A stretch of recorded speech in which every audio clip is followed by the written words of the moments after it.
সকাল সকাল সরিষা ক্ষেত দেখলেই মনটা ভরে যায়, তাই না? আসলে এটা সকাল না, এই ভিডিওটা হচ্ছে দুপুরের টাইমের, কিন্তু কোনো সূর্য ওঠে না। এটা ঢাকার কেরানীগঞ্জে কোনাখলার দিকে আমরা জমি দেখতে গিয়েছিলাম, সেখানের ভিউ।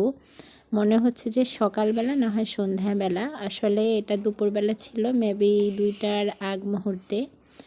দেখেন আপনাদের ভাইয়া হচ্ছে সরিষা ক্ষেতের মধ্যে দাঁড়িয়ে আছে, আর আমার তো এখান থেকে যেতেই ইচ্ছা করছে না। আমার আব্বু আম্মু এরাও যাচ্ছে। দেখেন এত সুন্দর ভিউ, এগুলো দেখলে তো মন এমনিতেই ভরে যায়, আর এখান থেকে আসতেই ইচ্ছে করে না, মনে হয় এখানেই আমরা হচ্ছে থেকে যাই। আপনারা কে কে এই সরিষা ক্ষেতে সাথে দেখা হয়েছে এই সৃজনে কমেন্টস করতে পারেন। আসলে আল্লাহর সৃষ্টি যে কতটা সুন্দর, মানে এগুলো হচ্ছে ভ্রমণ না করলে, না ঘুরলে বোঝা যায় না। আল্লাহ তো বলছেন যে আমার পৃথিবীটাকে ঘুরো আর দেখো। সত্য অস্বীকারীদের কি পরিণতি হয়েছে। এগুলো হচ্ছে ছোট ছোট, এগুলো এখনো